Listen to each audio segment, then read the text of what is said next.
media has been in an absolute tailspin trying to get Vivek to walk back his comments. Look how CNN had to cut him off today. So let me ask you about something that you said at the debate last week. You used the phrase inside job to describe what happened on January 6th.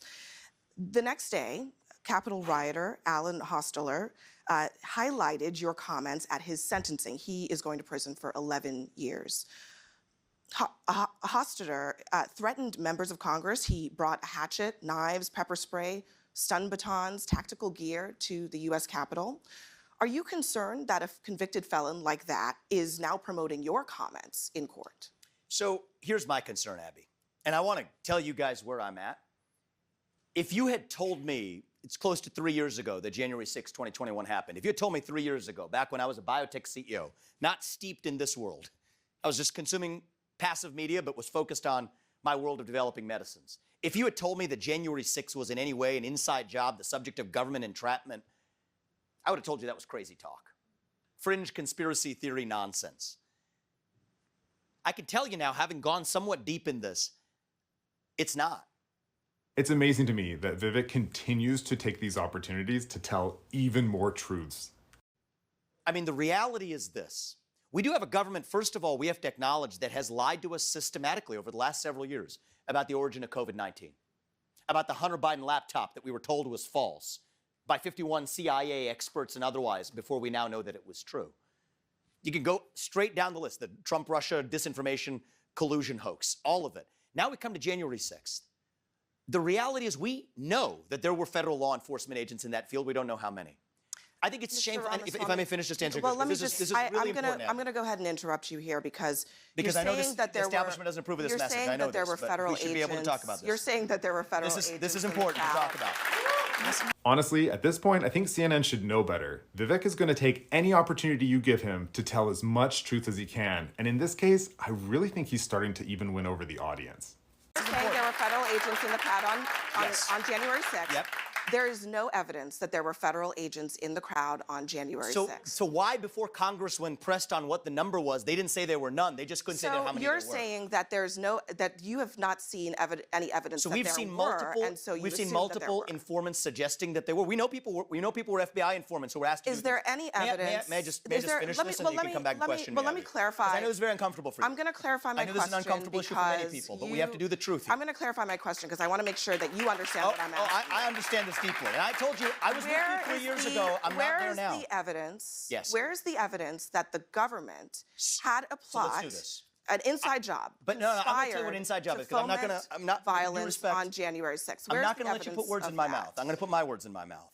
And I'm going to tell you what I mean by that. Where is the evidence that the government was involved in planning or executing January 6th? So I'm going to give you hard facts. And if I may, Abby, I know this is going to be a little uncomfortable, but we're going to go through this and you can push back on it after that. And you can push back on that. And let's do this fairly. Why did they suppress footage of now what's been released, 200 hours of footage of shooting rubber bullets into that crowd, shooting tear gas into that crowd? You didn't see that before. You saw what the response was to that. Now you see footage coming out of actually rolling out the red carpet for Capitol Police allowing people in. Again, right through the front door. The vast majority of the footage video evidence should have been released before, Abby. Mr. Ramaswamy, the vast majority of the footage shows police officers being overrun and I want to talk about one more by case. violent this is really important. rioters. That's I'm going to give you some hard facts. Of it shows. So here's what entrapment is. Cherry pick. I'm not cherry picking. If I may finish, Abby. If I may finish, Abby. I'm not cherry picking. Examples. To the contrary. To the contrary. You know who cherry picked? You know who cherry picked? The government. That is what happened. The government cherry picked 12 hours of footage when there was 200 hours of footage. So cherry picking was the government, not me. Release the whole thing. And let me just finish one thing too, because this is super important as a topic. So I think this is a civil libertarian issue of our time. Gretchen Whitmer's kidnapping. I want to be really clear on this, because it's the same issue in the same FBI, same even part of the FBI. 3 people who were in an alleged plot to kidnap Gretchen Whitmer were acquitted at the end of trial because it was entrapment. That is, government agents put them up to do something they otherwise wouldn't have done. They gave them credit cards with spending limits of up to $5,000, encouraged them to buy munitions, plan something they weren't otherwise willing to plan. So much so, and I want people at home to know this, especially CNN viewers to know this, is that one of the jurors went to those defendants and apologized afterwards, gave him a hug, apologized, seeing what the government had put a poor guy up to, who had to go to some Mexican restaurant across the street to get hot water. These people were exploited with credit cards up to $5,000, FBI agents putting them up to a kidnapping plot that we were told was true but was entrapment. Same thing with the Capitol Police, people letting them in freely. Many of those people then being charged. Look, the government cannot put you up to do something and then charge you for it. That's wrong. I don't want to have to. Wrong to the left or the right. I don't want to have to interrupt you. I really don't. But I don't want you to mislead the audience here or at home. I think they've been misled by the mainstream media. 14 people. The mainstream media has misled them. 14 people were charged in that plot. A majority of them were convicted. I said 3 of them were acquitted on grounds of entrapment. That's a fact. Dispute me. Was I wrong about that? What folks need to understand. Was I wrong about what I said? What I was folks not. need to understand 3 people were acquitted on grounds of entrapment. 9 were convicted. A juror apologized. 9 were convicted. Yeah, but the 3 who were put up should have never got to that stage of a trial. But the January 6th That's unacceptable in the United States. Look, I just want people to understand. 3 people were acquitted. 9 people were convicted in that plot. And that's where CNN cuts it off. It's also hilarious to watch how the town hall even began. CNN found a Republican who cares about their candidates the same way CNN would care about a candidate. On the debate stage, you have somewhat abandoned the tact and diplomacy that I would look for in a president. That's right, they don't care what the candidate is saying, just how they're saying it. I'm all for keeping it real and dogging the establishment, but there's a gravitas that I look for in those who represent our country. How do you see the balance between keeping it, being authentic, and maintaining that presidential demeanor? I appreciate the question. I think it's very candid. This is what I love about Iowa. I get tougher questions from you guys than I do from the media. That's good. It's why we're here. So I appreciate that. Look, here's the standard I use for holding myself to or holding any president to. I want us to be able to look our kids in the eye and tell them that I want you to grow up and be like him. It's been a long time since we've held our presidents to that standard. That's the standard I want you to hold me to. That's a high standard. Now, I think about that in judging the way that I comport myself in different areas. Am I going to tell my kids to go to school and be a bully? No, I'm not. But I'm going to tell them if somebody bullies you or hits you, you're going to hit them back 10 times harder.